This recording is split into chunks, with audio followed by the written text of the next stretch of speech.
present the award and take a picture. But what we'll do first is we'll read a brief summary of the award to be given, or why the award is given to the company. And I've asked each of the board members present to read from a script about the award. And what we'll do is I'll ask Steve Church to go after I go, and then Susan Davis to do the next one, and then Mike, Levon, and Rich, if you'll go in that order. And to make it a little bit easier, what we'll do is the board members will go down here and stand behind the podium, and I will start off with the American Gilsonite Company Award. I'll read this brief description of why they're receiving an award. They'll come forward. We'll hand them the award. We'll take some pictures, and then Mr. Church will then proceed with the next award. So, board members, if we could wander down to the podium here, and we'll get this started.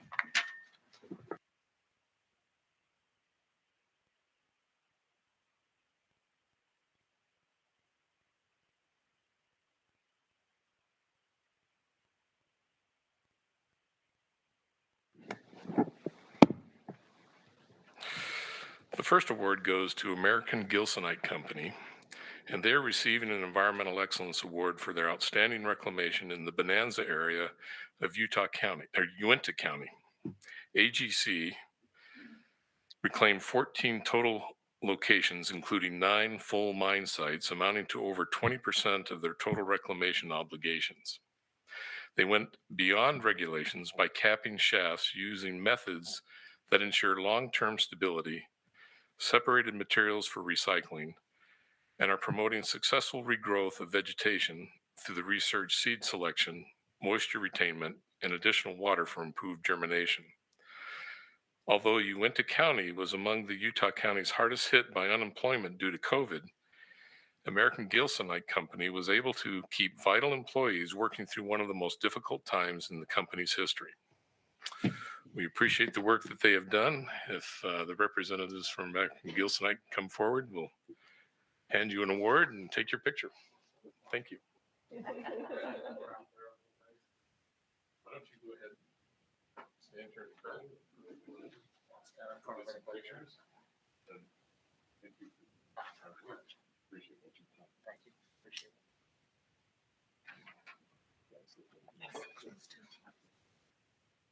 I'm sorry.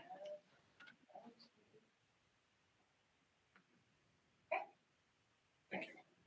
Congratulations.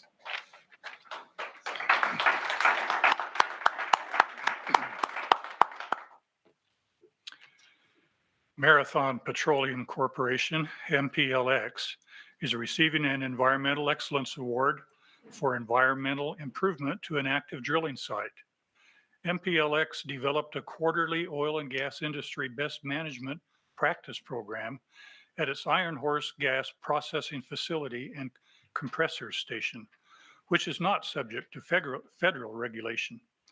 The program includes inspections to quickly identify large leaks and minimize emissions into the Uinta Basin, working to preserve Utah's vital oil and gas supply while protecting the environment.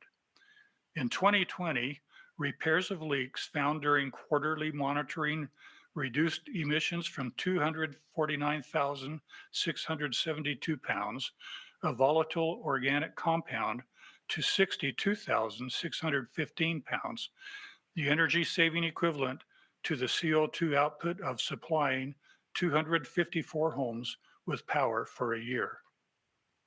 Please come forward.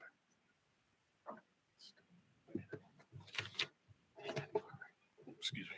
Okay.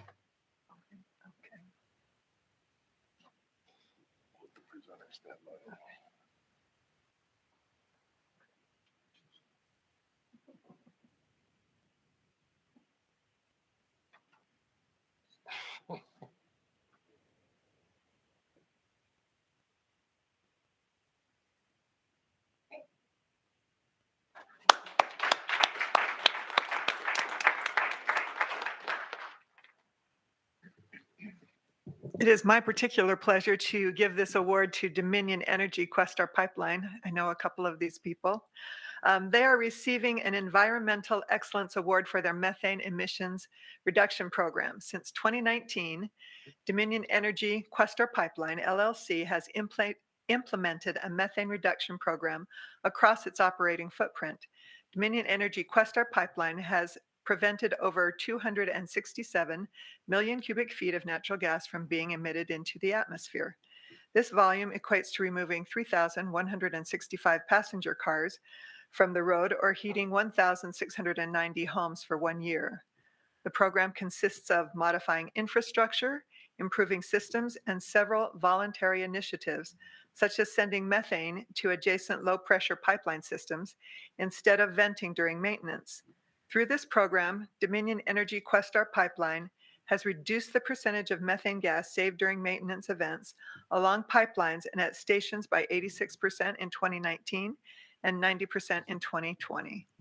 Would representatives of Questar Pipeline please come up?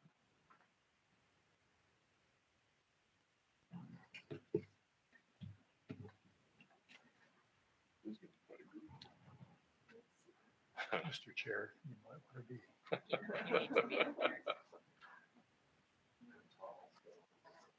Like you stand in the middle.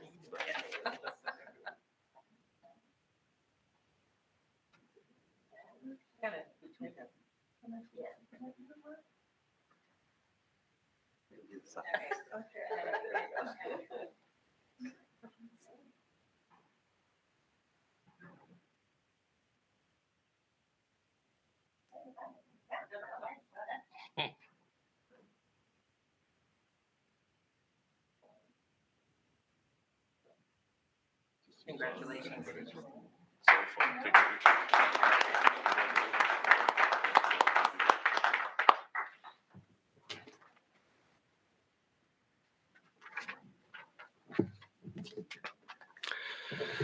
It's my privilege today to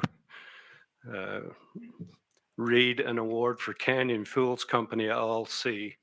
The Skyline Mine is receiving an award for their public-private partnership yielding environmental improvement.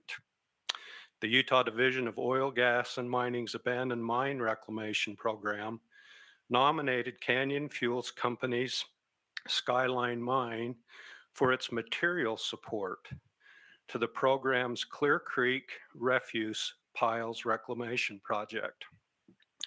The mine donated waste storage capacity at its refuge disposal site, resulting in substantial cost savings to the program and facilitating the overall planning and execution of the reclamation. Thank you. Please come forward.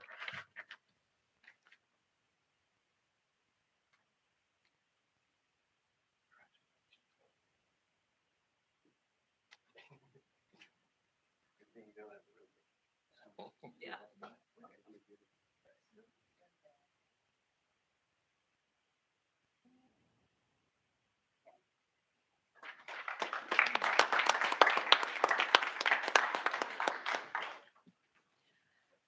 I'd like to present to the Manti LaSalle National Forest team.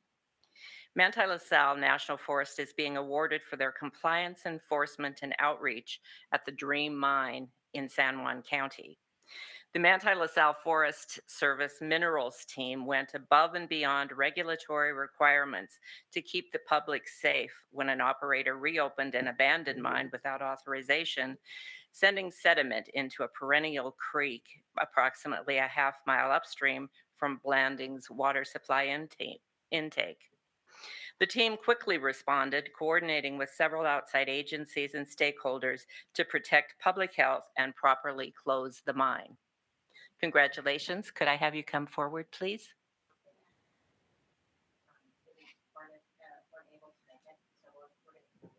Okay. Thank you.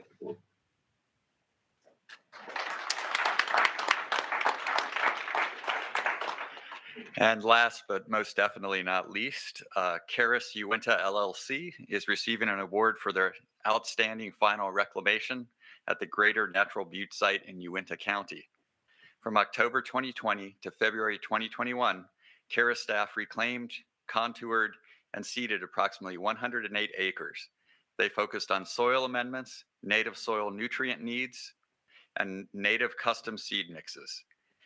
Soil samples taken throughout the area indicated that native desert soil was deficient in important plant nutrients, including nitrogen, phosphate, and zinc. By amending the compost with crucial nutrients and tailoring the amount of compost used, the reclaimed sites were designed for peak native seed germination and vegetation establishment. CARIS Uinta's goal is to implement more science-based advanced seeding methods into their reclamation projects. Congratulations, and please come forward.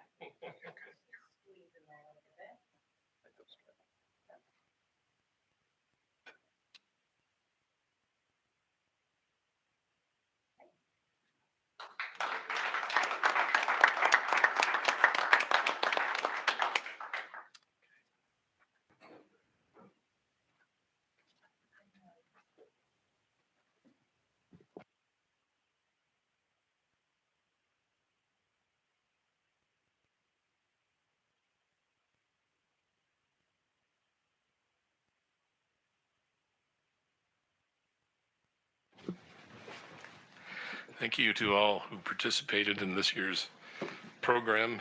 We, as a board, believe it is important. We like to encourage industry to go above and beyond, as well as the regulatory agencies. I don't think there is one among us who doesn't believe that it's important to be a good environmental steward in the areas in which we work. So thank you again.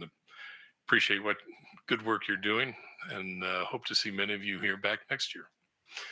At this time, I'd like to turn the time over to Director Baza to continue on with the briefing session. Thank you, and good morning to you, Mr. Chairman, and members of the board. I'm John Baza. I'm the Director of the Division of Oil, Gas, and Mining. And I want to welcome you all back. It's good to see everyone's faces in person, and I think this is the start of moving forward with many hybrid meetings in the future. I don't think we'll ever move away from an electronic format entirely, but it'll be good to have people actually present and interacting with each other in these environments. So thank you so much for coming, and I offer my congratulations to the award winners as well. I think these are significant awards when we think about how companies like this are recognized in the state of Utah. I think it's fairly unique in terms of this board giving these awards. So I'm congratulating the company, and I'm thanking you as board members for your careful consideration of these candidates. I'd like to start this morning by saying that, a special thanks go to Ms. Davis and Mr. Brown. You have served on the board well past your terms. You've committed yourself to continued service on the board. And I wanted to tell both of you thank you and much appreciation for your service rendered. And there is now light at the end of the tunnel. We had learned about Governor appointing new board members around mid-June, but we were holding off on any official announcement because those new members have not yet been confirmed by the Senate. It's my understanding that confirming vote will take place no later than the month of September, but until the Senate actually confirms those board members, we can't have them sworn in and serve on this board just yet. So if I could impose upon the two of you to continue your service for maybe 2 more board meetings, that's what we're hoping for, and know that we will have some new appointments. I can go ahead and name those appointments at this point because they are published on the governor's website. First of all, the replacement for Mr. Brown in the position of someone knowledgeable in environmental affairs is Ms. Selma Sierra. Selma is a former director of the state office of the BLM. She has also worked in the recent past with USU in their natural resources program. She is well familiar with environmental policy and activities that need to take place in the state of Utah. And I think she'll be a wonderful contribution to this board. The second person I'd like to mention is Mr. Al Walker, who replaces Ms. Susan Davis. Al is actually in the audience today observing. He wanted to try to get a feel for the functions of the board and for the procedures that are the board follows. But I would tell you how many years I've known Al, but it would make us all feel a little old. Al and I have known each other for a long time. He's had an illustrious career with Amoco, Questar Corporation. He was a former director of USTAR. He has recently served several years with the California Oil, Gas, and Geothermal Resources Regulatory Agency, but now he's back in Utah and he's serving in the capacity of a director at EGI, the Energy Geoscience Institute. So we welcome Al and know that once we get that confirming vote, which we understand is pretty pro forma. It's unless there's significant issues involving any of the governor's appointments, those things usually are voted on and confirmed fairly easily. So we look forward to seeing Al at board meetings in the future. And just to let Mike and Susan know, we will have a more formal recognition of the ending of your service at a future time, but that'll happen in the next couple of months. So thank you so much. I'll move on with our agenda today.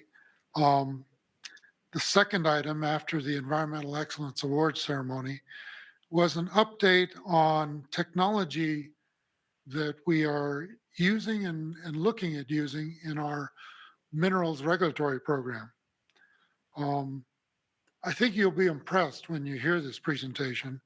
It's going to be given by the Minerals Program Manager, Mr. Paul Baker, and he's going to do that remotely. But let me just mention that Mr. Baker has announced his retirement. And in fact, this is his last week with the Division of Oil, Gas, and Mining. This is one of his last official responsibilities as program manager. So I wanted to just thank Paul for his many years of service to the state of Utah, to the Division of Oil, Gas, and Mining, and especially to the minerals program. So with that being said, Paul, I'm going to let you take it away. All right. Thank you, John. I appreciate that. I appreciate your kind words too. It has been a pleasure to work with the board. I've always felt like the board was very professional, very knowledgeable, and really could rely on them to make good decisions. I really feel that way very strongly. So I'm going to talk, there are various things that we've been doing to implement technology more, but one of them is inspection reports, and I'm not really going to talk that much about that. Our inspectors now have tablets that they can use while they're in the field. They can type up inspection reports, take photographs, put them in the reports, all while they're in the field, and upload those as well. But again, I'm not going to talk too much about that. What I wanted to talk about today was primarily an inspection prioritization model that Kim Coburn, Peter Brinton, and I have been working on since about the first of the year.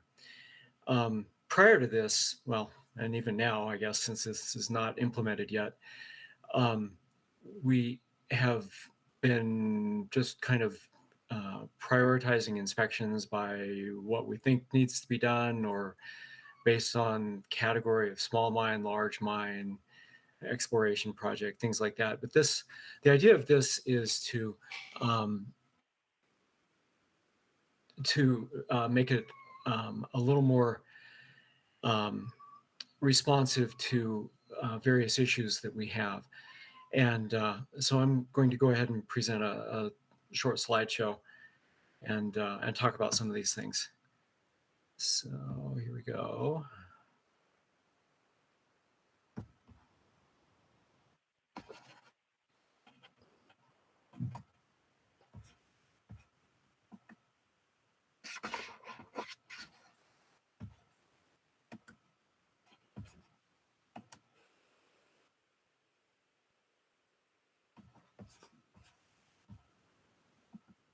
And hopefully you can see my screen. Yes, we can see it, Paul. Okay, thank you. So, like I said, there are certain criteria that we've decided to use for prioritizing inspections. And this is based, when we first started doing this, we were basing it to some extent anyway on the model that the oil and gas program has. But we realized very quickly that there are a lot of differences between oil and gas and mining. And so while we used a lot of the same criteria, we've also developed a lot of our own, and then we're also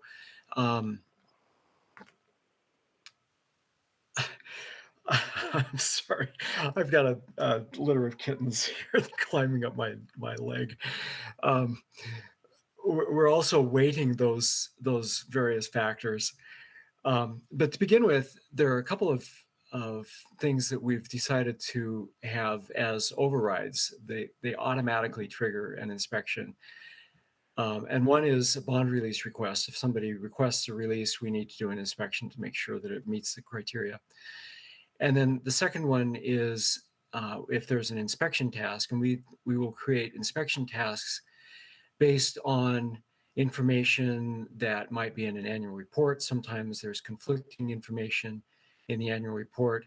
We might get a public comment or complaint, or sometimes an operator has a question whether his mine needs to be regulated, or about various other things too. So those are some things that would basically trigger an inspection and override all the other criteria. And then the time since the last inspection is another criterion that we've decided to use. Even if there's no other particular concern at a site, we still don't want to go too long between inspections. We don't want to go more than a couple of years or so. So that's another criterion. And several general categories, the status of the site, whether it's reclaimed, active, inactive, if it's a bond forfeiture site or proposed, all of these weigh into how important it is for us to do an inspection. The production history, the higher priority, as it says here, is given for active or sites that haven't produced for at least 5 years. Lower priority to inactive sites that have been inactive for a shorter period of time. The mine age, we have more problems with newer mines, with operators that are less familiar with our regulations. And then disturbance area. We often have more problems with small mines. And we've given priority to very large mines, not that they necessarily have problems, but just that we feel that that we need to inspect those at a certain frequency. Next is public safety, proximity to houses. We have some mines, especially in the Wasatch Front, but other places as well, that are very close to houses. Whether it's an underground mine or a surface mine, an underground mine might have portals that are unguarded, like the one shown in this photo. High walls, dangerous high walls, oversteepened high walls, the accessibility of the site. This particular photo shows is a remote area in Box Elder County, but it's also frequented by rock hounders and has oversteepened high walls. And so it's really a fairly dangerous site. And then we included dust in public safety, although it could also be included in environmental, I think. And a lot of times we will receive public complaints about dust issues. On environmental criteria, things like deleterious materials, whether there's fuel or other hydrocarbons, oil, things like that stored at a site, hazardous chemicals, whether there's processing. This photo shows a heap leach pad. Something like that would increase the frequency of our inspections. And I would emphasize that it's not that we're penalizing these operators. It's just that we feel that an inspection, they should have maybe a little bit more frequent inspections when they have these things. Proximity to surface water. These two photos, one shows a wetland that's close to a mine. The other one is a mine that's right along the Price River. They've got a berm all along the river. And again, it's not that they necessarily have a problem. It's just that we feel that it needs to be prioritized. They need to be inspected perhaps a little more frequently. And then groundwater issues, groundwater protection zones, seeps, springs, points of diversion. And then under ecology, we called out sage grouse specifically, although it could be included with rare species, I think. Again, just something that we need to keep an eye on, perhaps do inspections a little more frequently. This photo in the top in the middle is Graham's Penstemon at an oil shale mine, where they're doing some mitigation work. Also, non-noxious weeds like cheatgrass is really a common problem. And does the mine have problems with noxious weeds like the Scotch thistle shown in this photo? And then the other general category is permitting issues. Have they submitted the annual report? Is the permit fee up to date? Is the bond escalation current? Are they past due for escalation? Do they have active compliance issues? If there's a pending unabated notice of violation, then that's something that we want to follow through on. And then we don't have a law for bad actors, but still we thought it was important that as far as we can to prioritize operators, inspections at operations where there's a history of non-compliance. And perhaps that's getting around the bad actor legislation issue a little bit, but we feel that if somebody has a history of non-compliance, that we want to go there a little bit more often. So that's the end of the slideshow. And I can stop sharing here. So this is what we've been working on, and we haven't actually yet run this by the rest of the staff. We've done a lot of work on weighting these various factors, and we're really close to getting this to a computer programmer so that it can be in the form that the mineral staff can use easily to have those priorities and to schedule their inspections, but that hasn't quite happened yet. It's coming fairly soon though. And with that, I think that's about all I have. If you have any questions, I'll be glad to see if I can answer them. Board members, do you have questions of Paul? Rich? First, I just want to say I like the risk-based approach. I think I like that you're mirroring the oil and gas side on that. At two questions, how many mines are in the program that you guys have to do inspections on periodically? There are around 600 altogether. Second question on deleterious materials. Have you waded in whether or not the tailings, waste rock, the mineral waste is chemically reactive, prone to acid rock drainage, asbestiform minerals, radionuclides, all those sorts of things? No, we haven't. That's a possibility. We've just looked at whether they're classified as deleterious materials, and that necessarily says, is there something that could be, I mean, the definition is something like something that could be harmful to the biota or to water.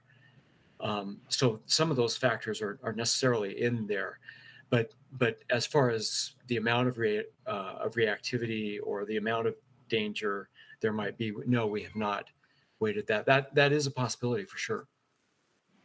Yeah, just from my experience, usually those issues cause a lot more problems than imported reagents or things like that in the long run. So just something to think about. No, that's true. That's true. Thank you. Any other questions, board members?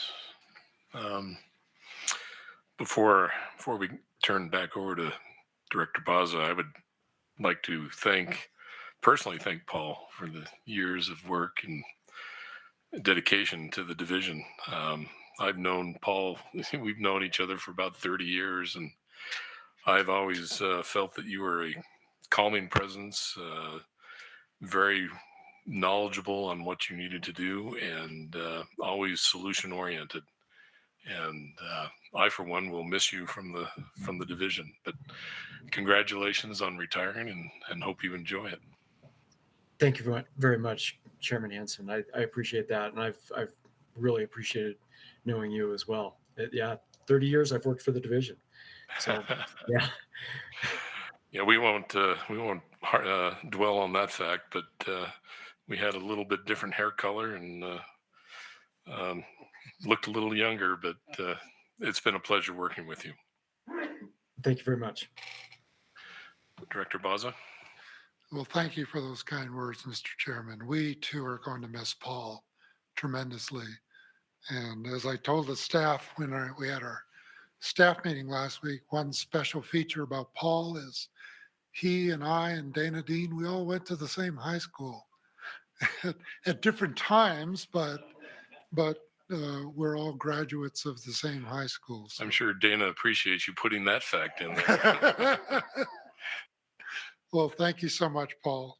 Okay, we'll move on to the next item on our briefing agenda, and we're close to the end here, but as you know, we have rules that are up for periodic renewal, 5-year review timeframes due to sunset laws within the state of Utah.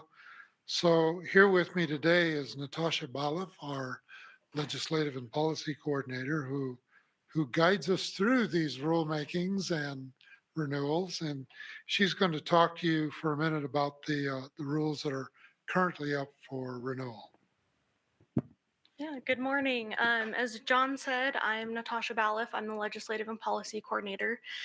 So every 5 years, we have to do these renewals, just kind of look at the rule, get any comments from stakeholders or members of the public. And I did something like this at the last board meeting, presented all of the coal and AMR rules that we had up for review.